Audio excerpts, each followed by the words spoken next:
से आई हुई तुम आज मेरी वजह से अपने ही घर में नौकरानी की तरह। अपने घर में काम करने से भला कोई नौकरानी बन जाता? मैंने सपने में भी नहीं सोचा था कि तुम्हें इतनी जिल्लत की जिंदगी गुजारनी पड़ेगी मेरे साथ। आप जिल्लत किसे कह रहे हैं ब्रिजेश? ये तो मेरा सौभाग्य है कि आप मेरे साथ हैं। भगवान की कृपा से आपका और मेरा साथ नहीं छूटा ब्रिजेश। जरा सलोनी के बारे में सोचिए, बेचारी तो अकेली है, सब कुछ पाते हुए उसके पास कुछ नहीं है। कैसे बर्दाश्त करिए कि वो नाहर के साथ ही अपनी, कम से कम आप तो मेरे साथ हैं।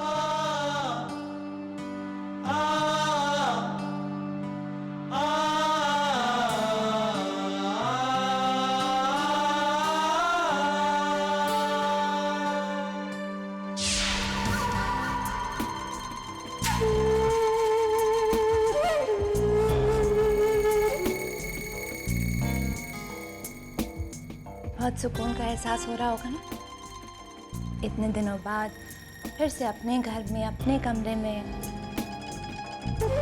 अपनी पत्नी के पास। नाराज हो?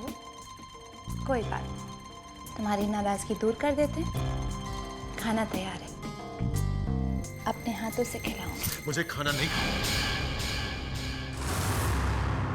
मेरी बातें मानने की आदत टाल लो नाहर सिंह, क्योंकि अगर तुमने ऐसा नहीं किया तो इसकी सजा तुम्हारे परिवार को भुगतनी पड़ेगी। बोलो, रखना उन्हें भूखा? बोलो।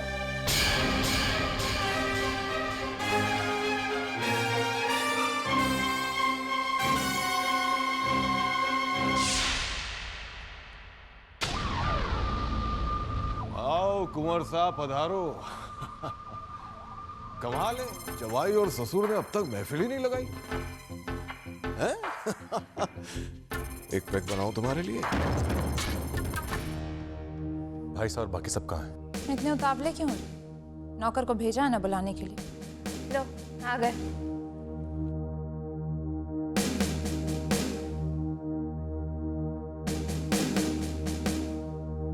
भाई साहब ये खाना खा लीजिए।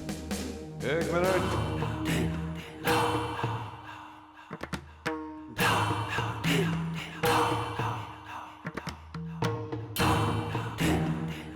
इन्हें टेबल पर ले जाने से पहले इस घर के मालिक से इजाजत तो ले लो कि वो इन्हें इस लायक समझता भी है कि इनके साथ बैठकर खाना खाया जाए।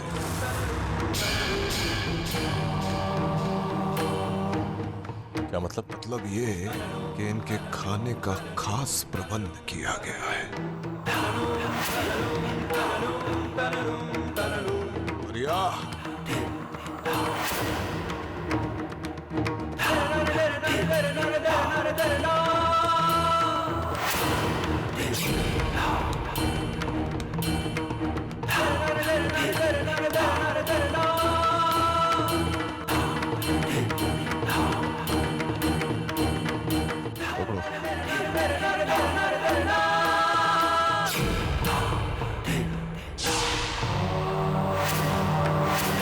लो ब्रजेश, तुम्हारा खाना।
सिंह,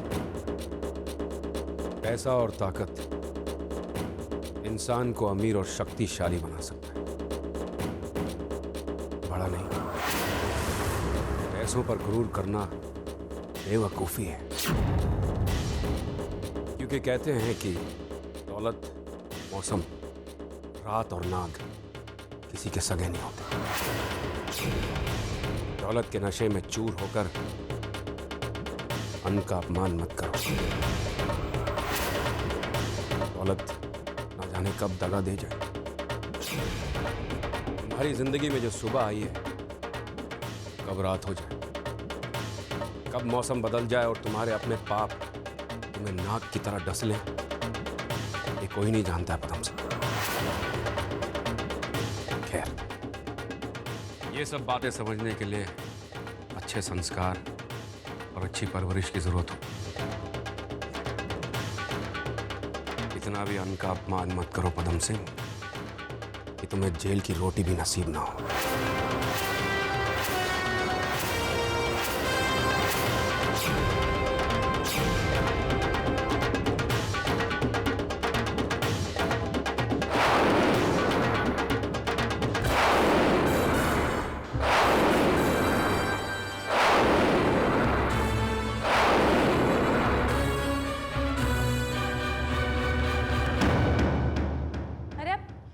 तुम कहाँ जा रहे हो? डिनर तैयार है, खाना खाते जाओ। जब तक मेरे पूरे परिवार को ससम्मान खाना नहीं परोसा जाएगा, तब तक मैं भी खाना नहीं खाऊंगा।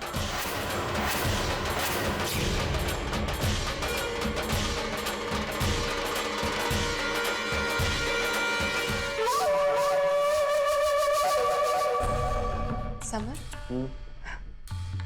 कितना काम करते हैं आप। अगर आपका काम खत्म हो गया तो थोड़ा आराम कर लीजिए। अरे अभी तक काम शुरू ही कहाँ हुआ। तुम्हें डिस्टर्ब हो रहा है तो मैं हॉल में चला जाता हूँ। नहीं, ऐसी कोई बात नहीं, आप काम कर लीजिए। इस बहाने कम से कम आप मेरी नजरों के सामने तो रहेंगे। तो इतना प्यार करती हो तुम मुझसे? आप मेरे प्यार पर कभी शक मत कीजिएगा। आप नहीं जानते कि आप मेरे लिए क्या है। समर, जब हम अपना नया घर खरीदेंगे ना, तो मैं आपका ऑफिस घर पर ही बनवा दूंगी। आप ऑफिस में काम कीजिएगा। जैसे ही 5 बजेंगे तो मैं अपनी चूड़ियां खनखना दूंगी। उसका मतलब है कि आपका ऑफिस बंद करने का टाइम हो गया। अगर ऐसी बात है तो कल ही चलकर हम अपना नया घर डिसाइड करते हैं। तुम और नहीं, इनफैक्ट मम्मी, पापा, शुभ्रा, दीदी, सब लोग। उनकी भी ओपिनियन जरूरी है ना। मम्मी पापा का देखना जरूरी है। बिल्कुल। अरे भाई, उन्हें भी तो अपना नया घर पसंद आना चाहिए। अच्छा, तो वो सब भी हमारे साथ चल रहे हैं। चल रहे का क्या मतलब है? चलेंगे। अरे भाई, मेरे मम्मी पापा हैं। इस उम्र में थोड़ी ना मैं उन्हें इस टूटे फूटे घर में रहने दूंगा। कुछ फर्ज बनते हैं मेरे। तुम्हें कहीं कोई ऑब्जेक्शन तो नहीं? नहीं, मुझे क्या ऑब्जेक्शन हो सकता है। जान, तुम्हें कभी कोई प्रॉब्लम नहीं हो सकती।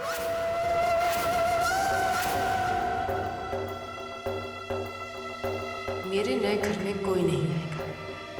इस भीड़ को रोकने का तरीका पता है मुझे। इतनी अशांति भर दूंगी सबके जीवन में कि अपने आप से मेरे साथ रहने के जिक्र से भी दूर भागेगा।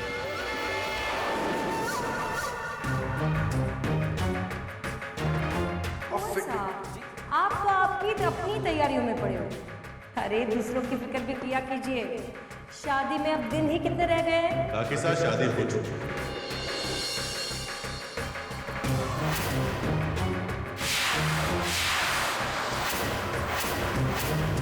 मैं और चांदनी अब पति पत्नी बन चुके। हमें आशीर्वाद दीजिए। रुक जाओ, मैं इस शादी को नहीं मानता। ये हमारे घर की बहू नहीं हो सकती। ब्रिजेश, वो देखिए इंस्पेक्टर साहब, वो है मेरे पति नाहर सिंह, जिन्होंने मुझे तलाक दिए बिना उस दूसरी औरत के चक्कर में आकर मुझे छोड़ दिया।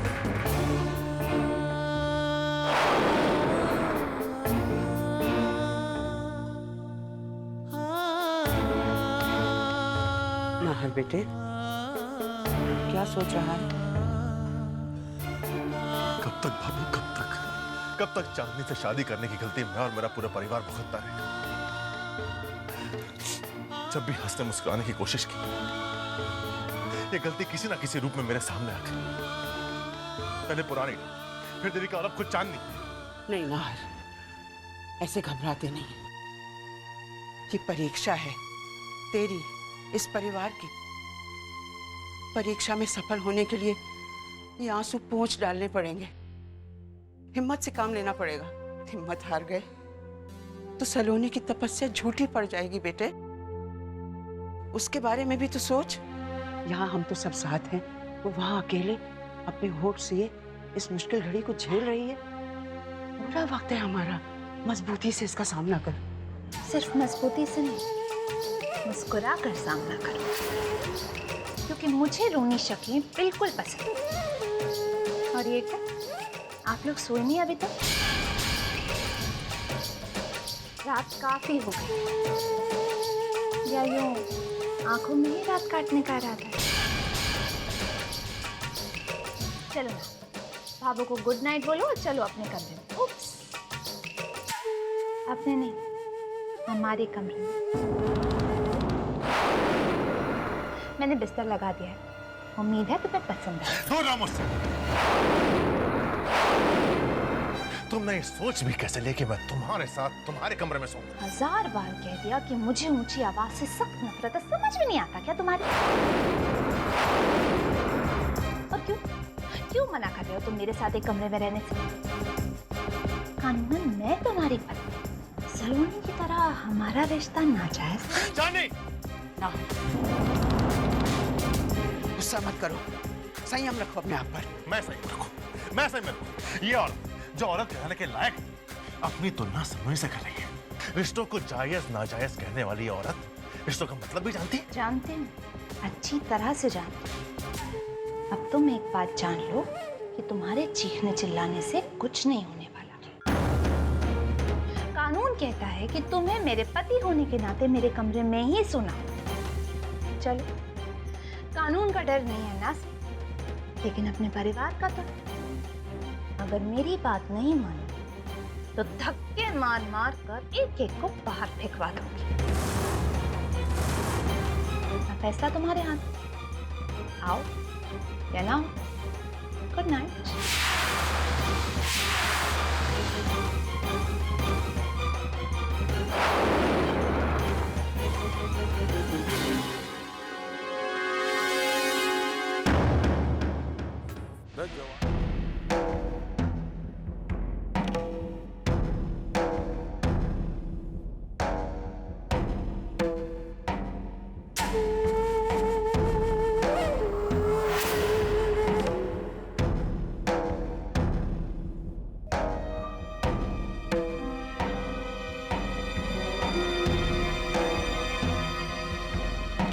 ये क्या कर रहे हो तुम?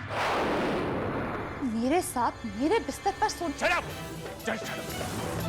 तुम्हारे साथ एक ही बिस्तर पर सोने का मैं इस जन्म में क्या अगले 100 जन्मों तक सोच भी नहीं सकता। खैर, गलती तुम्हारी नहीं, तुम्हारी सोच की है, और सोच संस्कारों से आती है।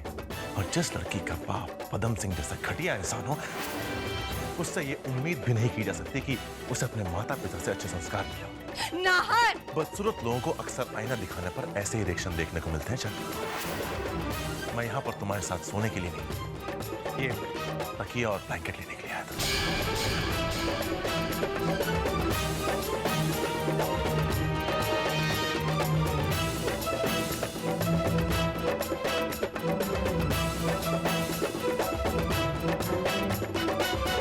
अब भी इतनी अकड़, इतना गुरूर। कोई बात नहीं नाहर सिंह, जब 100 बार मेरे सामने नाक रगड़ोगे ना, तो न ये नाक रहेगी और न ये अकड़। बस देखते जाओ।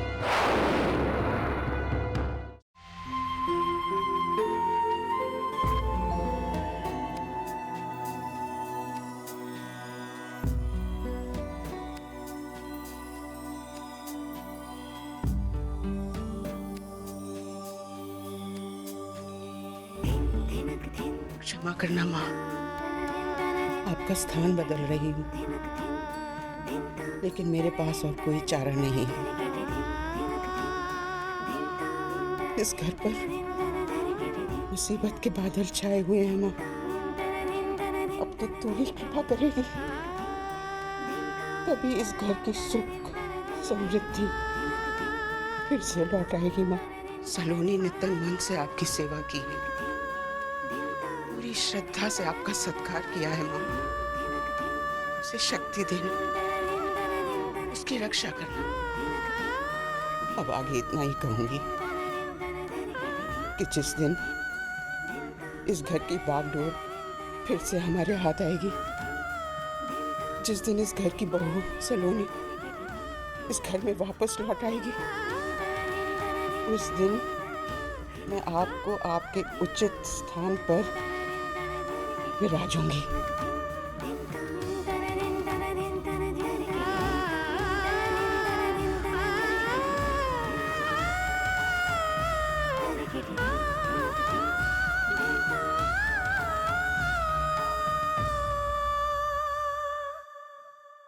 पदम सिंह जी ने आपको याद किया।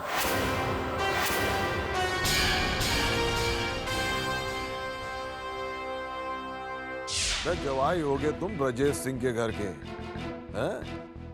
मेरे घर में तुम्हारी हैसियत एक नौकर से ज्यादा और कुछ नहीं है। और नौकर को पेट भरने के लिए काम करना पड़ता है, काम। बिस्तर तोड़ने के लिए रोटी नहीं मिलती। जाओ, जाकर बगीचे में काम करो। और सुनो, जब वो काम खत्म हो जाए तो देखना कि राशन क्यों नहीं आया अब तक।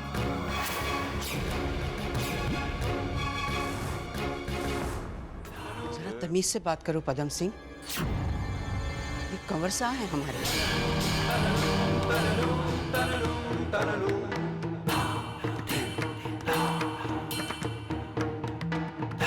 ए भौरी, तमीज बदतमीजी हमें ना सिखा। और तू भी सुन ले कान खोल के, इन लोगों ने दिया होगा तुझे माँ का दर्जा, मेरी माँ नहीं है तू एक नौकरानी थी और नौकरानी रहेगी। चल, चाय बना कर ला हमारे लिए। बाबा, क्या कर रहे हैं आप? चाहे जो भी हो जाए, है तो ये हमारी बुजुर्ग। और नाहर भी ने माँ की तरह मानते हैं। अब नाहर की हम सब की जिंदगी में क्या जगह है, ये तो आप जानते ही हैं। भाभो, आप एक काम कीजिए, जाकर नाहर के लिए चाय ले आइए। और रही बात बाबा के लिए चाय बनाने की, तो अदिति बाई सा, तारा भाभी सा है ना, चाय बनानी तो आती ही होगी ना। चलिए बाबा, मुझे आपसे कुछ जरूरी बात करनी है।